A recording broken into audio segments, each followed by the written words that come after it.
Welcome to Slash Bash, where today I am bringing you another malicious compliance Reddit video. In our first story, a police officer attempted to intimidate my patient. Loses the fight due to basic physics. Let's jump right in. I'm a paramedic. A few months ago, we're coming back from a routine patient transfer when at an intersection about 4 blocks from the base, I notice a woman sitting on the side of the road with her arms wrapped around herself and her head down. I nudge my partner who's driving, and we flip on the lights and I see her head come up real fast, and she looks terrified. I get out and she relaxes when she sees the ambulance. After I approach, I notice bruising on her wrists and other similar signs of domestic abuse. She seems hesitant to get up off the curb and into the ambulance, so I decided that I would at least pull the cot out of the back and give her something a little more comfortable than concrete to sit on. Now, a few important details. All the cots in my service are Stryker-powered cots. You've almost certainly seen these before. They're bright yellow with black handles and side panels. These cots have a motor and battery built in to allow us to raise and lower the cot at the touch of a button, instead of throwing out our backs having to physically lift the cot up after loading someone. They're usually paired with an automatic loading system built into the ambulance that lifts the cot up to the right height to be pushed inside and also secures the cot when loaded. There's a little red tab at the end of the track just inside the doors that you press down to free the cot and allow it to slide out. When you press this tab, it simply releases the cot and the loading carriage it's connected to, and it's up to you to keep it under control until it reaches the unload position and locks into place again. This can be problematic because these cots weigh about 125 pounds. That's about 55 kilograms. As soon as I hit the release tab for the cot, I hear lights and sirens behind me. It's a city police car, which is weird because we had not yet requested police and we were outside the city in the sheriff department's jurisdiction. We merely informed dispatch that we were stopping to check on a woman at such and such intersection. The woman says something along the lines of, "Oh God, he's here," and moves faster than me seeing free food being distributed at base. She dashes past me and pretty much hurls herself into the ambulance, sitting on the bench seat. The cop is approaching and he's pissed. I put 2 and 2 together and slam the ambulance doors shut. Let's call this officer Police Officer Steve, or POS for short. Is she in there? Who? You know damn well who I'm talking about. You mean my patient? I'm afraid I haven't gotten a name yet. Open the doors, I need to talk to her. You're not using my rig as an interview room. You can talk to her at the hospital. We go back and forth like this for a few minutes. My partner at some point came back to see what the holdup was, but overheard my stonewalling and went back to the cab to call our chief. I continue my routine of deny and delay until a pair of deputies, likely specifically requested for this by the chief, arrive.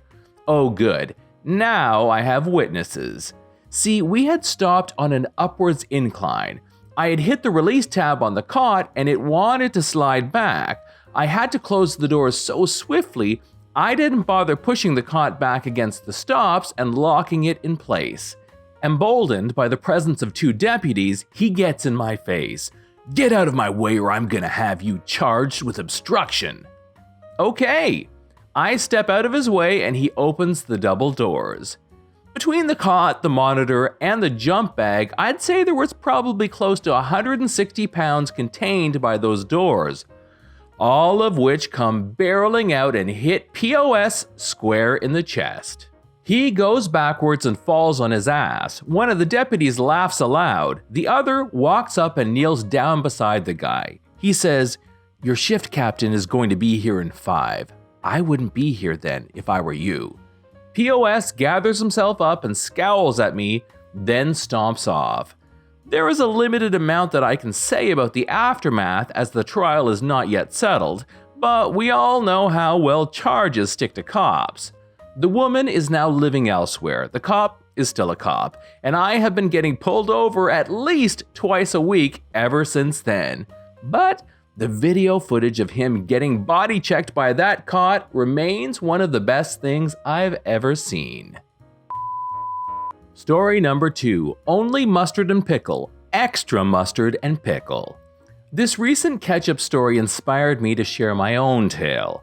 Back in my days of working at everyone's least favorite fast food place featuring a pair of arches that happened to be gold, I had more than a few bitchy customers. This one woman in particular comes to mind. Condescending attitude, all but threw the money at the cashier and gave us all a contemptuous look when I saw her through the window. She came in through the drive-thru and ordered a quarter pounder, only mustard and pickle, extra mustard and pickle. For those not in the know, McPlace has specially designed guns that dispense a specific amount of ketchup and mustard. Standard operating procedure for extra is 2 shots instead of 1 and 1 extra pickle slice. I gave her 3 shots of mustard and a total of 4 pickle slices, 2 extra, as that's all she wanted on it. Cheese, beef, boxed, and sent, and life continues on. Not 2 minutes later, the woman returns irate and yelling about how she didn't get enough mustard and pickle. Had she been polite, she would not have been hit with the malicious compliance that followed. I had earned something of a reputation as a vindictive bastard. The shift manager looked me in the eye and nodded. That was all the encouragement I needed. I began remaking this woman's sandwich. I grabbed the mustard dispenser, grasped it firmly, braced myself, and began beating on the dispense button like it owed me money. By the time I stopped, the mustard had spilled over the side of the bun and there was a solid ring of mustard around it in the box. Next came the pickles. I reached into the tub and pulled out the biggest handful of pickle I could manage and plopped it in the mustard puddle, spilling more into the box. And then I grabbed another and another. There was a tower of pickle 4 inches high on this poor bun. Cheese, beef, squeeze into the box, and sent. Never heard from her again. She was either pleased or decided it wasn't worth the fight. I hated that job. Moral of the story, don't be a jerk, especially not to the people who handle your food. Story number 3, Karen tells me to stop the ride, so I did. I work at an amusement park and we have this ride called Moby Dick. This ride is 100% controlled by the operator. A couple of weeks ago, this woman and her friend came up to my ride making fun of one of the kids that were on the ride. She was saying so many hateful things about how they looked. Without even looking at her, I told her to stop, and this is how it went. You are literally talking about a 7-year-old like that. You need to stop or you will not be allowed on the rides. But it's true, look at them. Don't disrespect other guests, please, it's not okay. Stop, Karen, before you get us in trouble again. Whatever. When the ride was finished, I start letting the next group of people in. I say, do not pull down on the bars, pick any seat you like, to everyone as they walk in, since pulling on the bars can break the seats over time. I let a group of young boys in before Karen's group and they sat at the end seats. Karen marches over to the kids yelling at them to get out of her seat and that she paid to sit at the end. Miss, please stop yelling at the kids or you will be removed from the ride with no refund and tickets. Don't tell me. Stop it, Karen, just sit in the middle. Karen complained the whole time, walking to the middle seats and then pulled down the bar.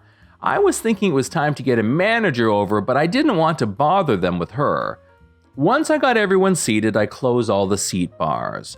When I was checking the seats, Karen's bar was on the loose side, so I pushed it in a little to make it tighter. You're trying to kill me. First you left my seat open, now you're making it so I can't breathe. I ignore her and keep checking seats. When I finally start the ride, I slowly rock it and Karen is screaming to take her off, so I make the ride go faster, doing full circles now. Halfway through the ride, Karen screams, "Stop the ride, you flipping bitch!" She wants me to stop it? Fine with me. I park the ride at the top of the ride like I do when closing, but keeping the ride on. The 6 others on the ride weren't scared the ride stopped. Karen started screaming bloody murder, crying and begging to be let down. The parents watching know what she said to their kids and know what's going on, and they start laughing. After around 30 seconds, she is screaming, "Let me down" still. So I do. On the fastest setting, I start the ride spinning full speed. I made the ride a little longer since all the kids were having fun. Before I open the seats, I scream a warning. Wait for the bars to be fully open and stay above your heads before getting up. Stay seated. Karen pushes it up and gets up, having the bar fall back down and hit her in the head. Her friend laughs at her and gets up, walking her off the ride. This is John from Slash Bash. Thanks for watching. If you've enjoyed the video and want to be the first to know when the next one drops, subscribe and make sure you click on the notifications bell so that YouTube will actually show you my video. We'd love for you to drop a like, share it with your friends, and we will see you in the next one.